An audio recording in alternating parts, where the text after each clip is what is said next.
बड़ी अच्छी बात उस समय पे ये हुई कि जो भारत के अंदर जो सन्यासी लोग थे, जो साधु लोग थे, ठीक है, जिनका काम जो पूजा पाठ भगवान के को प्राप्त करने के लिए या अपनी आत्मा का भगवान से मिलन करने के लिए जिन लोगों का काम था या काम है, इन लोगों की आत्मा जागी और इन्होंने एक सन्यासी विद्रोह खड़ा किया।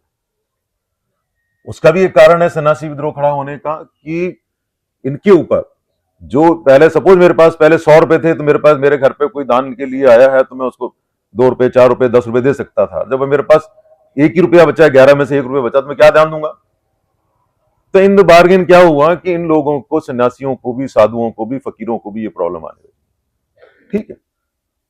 और इन्होंने क्या किया, फकीरों ने क्या किया कि 1763 बोलते हैं, कुछ किताब कहती हैं 1770।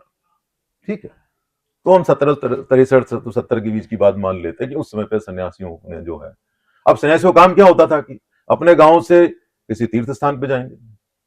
ठीक है, तीर्थ स्थान जाएंगे तो रास्ते में गांव पड़ रहे हैं, तो वहां पे इन लोगों ने लोगों को, आम जनता को, गांव के लोगों को जगाना शुरू किया, बताना शुरू किया कि अंग्रेज शासन में क्या हो रहा है। गांव के उस समय पे इतने बड़े बड़े न्यूज़पेपर, टेलीविजन, रेडियो थे नहीं, तो ये एक बहुत बड़ा माध्यम बने सन्यासी लोग, फकीर लोग, कि भाई जो है अंग्रेज शासन में ये हो रहा है, ये परेशानियां हो रही है। ठीक है, फिर क्या चीज हुआ कि जब और भूखे लोग मरने लगे तो क्या हुआ कि सन्यासियों ने जो है, तो कहते हैं ना, हथियार उठा लिया। भारत के हर भगवान के हाथ में हथियार दिखाया गया है और उसका जो है हथियार उठाया, जिसमें नागा साधु बड़े इंपॉर्टेंट थे और साथ के साथ में गिरी जो साधु हैं, जिसको गोस्वामी बोलते हैं।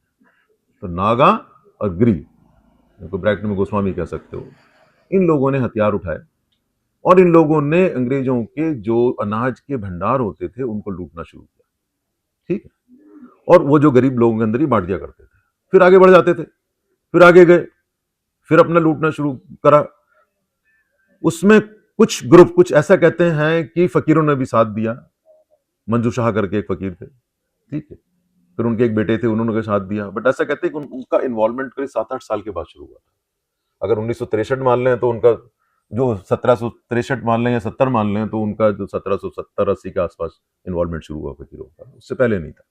ठीक है, तो सन्यासियों का जो, जब इन्होंने ये शुरू किया तो इस चीज को जो है काफी जो अंग्रेजों ने इनको क्या नाम दिया, इनको बोल दिया कि ठग लोग हैं, चोर लोग हैं, डकैत लोग हैं। सन्यासियों को इस नाम से बुलाया गया, और जब इस नाम से बुलाया गया तो और थोड़ा सा, जिसको आप अगर किसी अच्छे आदमी को आप खराब बोलोगे तो उस पर और भी थोड़ा सा, जो उसको कहते हैं ना, विद्रोह की भावना आती है, रिबिलियन की भावना आती है। लीडर कौन कौन थे इसके अंदर? भवानी पाठक करके एक थे, कहते हैं ना कि पंडितों का कोई योगदान नहीं है, ब्राह्मणों का कोई योगदान नहीं है आजादी के उसके अंदर। कैसे योगदान नहीं भाई, ये तो सबसे पहला विद्रोह था। इसमें भवानी पाठक जी जो हैं बहुत बड़े लीडर थे, देवी चौधराइन थी, ये बहुत बड़ी लीडर थी। मंजू शाह, मैंने आपको एक नाम बताया, जो फकीर थे, उनके पुत्र थे। ठीक है, तो जो है मूसा साहब, वो जो उन्होंने भी इसमें पार्टिसिपेट किया। ठीक है, तो इन लोगों ने जो है आम जनता का साथ दिया। भवानी पाठक को तो वो बोलते हैं, क्या बोलते हैं, वो जो अंग्रेज जो कौन सा जिसके बोलते हैं ना, जो लूटता था, बांटता था, क्या, रॉबिन हुड। तो भवानी पाठक जी को अंग्रेज लोग जो है रॉबिन हुड भी बोला करते थे, कि ये जो है भारत के जो है रॉबिन हुड है।